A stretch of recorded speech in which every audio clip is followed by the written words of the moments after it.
Okay, good morning, everybody. It's 8:46 a.m. Pacific time. Dr. Rafich here, Vet Triage. August 7th, Wednesday. Let's talk about chew toys. We're going to focus on dogs, as usual, because they're the ones that are more likely to destroy your toy, eat it, cause problems or whatever. So I'm not going to have any specific product recommendations for you. It's more of there are certain characteristics of toys that you may want to consider for your dog. And yeah, any questions you have, let me know. Thanks for those watching the playback. So, you need to first off know your dog's personality type. Some dogs are very subdued, some are nonstop machines, some are very active, some are very lazy. And then, of course, dogs come in all different sizes, shapes, and sizes. There are some dogs that have like longer snouts, for example, like greyhounds, and there are dogs that have squished in faces, like pugs and bulldogs. And of course, their ability to chew on stuff, tear things apart, is going to vary. It's very hard for a pug to tear a tennis ball in half and swallow it, but for a Rottweiler or a Mastiff, it's no problem, right? And so you have to know your dog's personality type. Some dogs just don't have an interest in chewing on things that are not edible. Others will eat everything in sight, and there are some dogs that'll eat something so fast, yeah, they don't even chew it. They just inhale a sock or underwear and it's gone before you know it. So you need to know your dog's personality type on and what realistically they can get in trouble with based on their size and also their age.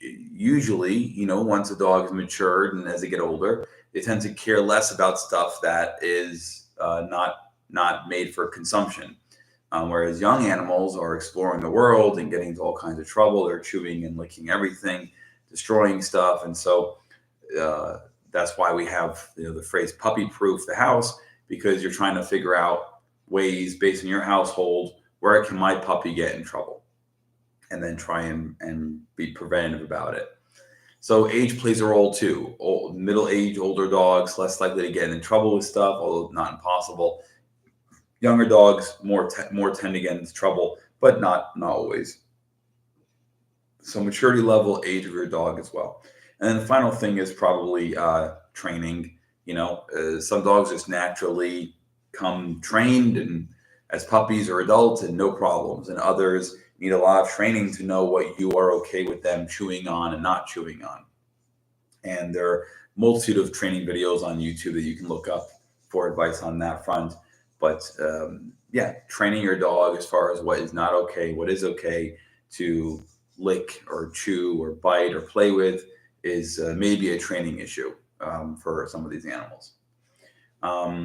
There is probably a question in some of the folks who are watching this where what about diseases? What about pica or pica? That's a condition that's talked about, although hard to prove, and it's where the theory is that your dog has some sort of metabolic or vitamin or mineral deficiency, and to make up for that, they start eating random stuff that they shouldn't be eating. Whether that's true or not, I don't really know. You can make the argument, I guess, maybe in some cases. There are some endocrinopathies like diabetes, mellitus, or Cushing's disease, which is hyperadrenocorticism. Those two can make dogs very hungry, and so they're more likely to eat things they wouldn't normally eat if they didn't have that disease. But typically, you notice that change in your dog, and also there's usually other changes associated with that, like drinking a lot, peeing a lot, that kind of stuff. And so you typically go to the vet and say something's wrong with my dog. He's showing all these symptoms and whatever, which is different than like a behavior issue where they're just curious or just constantly hungry for whatever reason because they're just dogs and that's what they are. So whether or not there's mineral or vitamin deficiencies that can predispose animals to eating stuff they shouldn't, I don't know. Maybe, but it's hard to prove that. And there are metabolic diseases, endocrine diseases that can cause that, but those are usually associated with other symptoms, and so you'll probably see your vet for those issues. So as far as then what the ideal toy is, well, the ideal toy for your dog is going to be dependent on all those factors that we just mentioned. If you know your dog can very easily destroy something. You've got a Great Dane or a Rottie or a German Shepherd or a Golden, powerful jaws, very rambunctious, energetic, and they destroy stuff. Then you need to find toys that they can't really destroy, or at least can't do so that easily. That way you can take the toy away from them when they've chewed it enough. If you've got a smaller dog, then just be careful with the size of the toy you're buying. You don't want it to be very durable, but it's small enough that your Chihuahua or Pomeranian can just swallow it whole. Because despite what you might think, I've seen dogs swallow things that I don't even know how they got into their mouths, let alone down their throat, but they'll do it. And so you need to assume worst case scenario. So find a toy that is tailored to your dog's ability to destroy it. If you're giving your dog good nutrition, well-balanced diet, that hopefully can prevent them from wanting to eat anything else, especially with the puppies. That way you can figure out a way to satiate them. So there's no desire to ingest things they shouldn't be ingesting. So a good balanced diet, lots of products out there. The Lucy Pet Foundation is one such diet that's very credible. They have an excellent laboratory and quality control is very high. And so it's just an example of a really good company for well-balanced dog foods. And then, let's say worst case scenario, your dog does ingest this toy, either, in total or pieces of it. It'd be ideal if there was a way to know ahead of time that ingesting those toy fragments won't cause a problem with your pet. And that's really difficult. It depends on your dog's size and how their intestinal tract works. And the entire gastrointestinal tract is not equal throughout. It's not just one tube of the same diameter. It varies in size and functionality. So, it'd be great to know that if my dog tore this apart, the pieces are so small that they'll probably pass, without causing a blockage. So that's another thing to consider as well.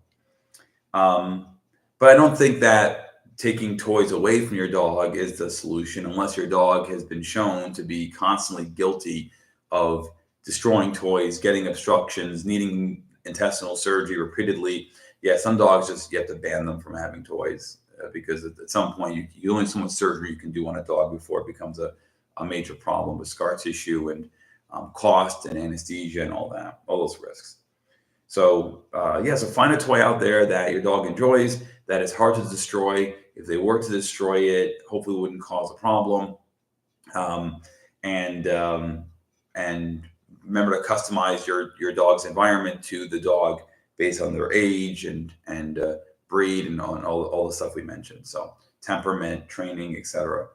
Yeah, I hope that helps. Any issues at all? If you ever have any questions, vettriage.com. That's VETTRIAGE. And we have veterinarians, any species, 24/7. You could be located anywhere in the world, and they're happy to help you with your pet. So, and that's it for today. I will be on again tomorrow, Thursday, August 8th, with another live stream. And thanks again for those watching the playback. Please donate, subscribe, do all the things, and we'll talk to you then. Bye.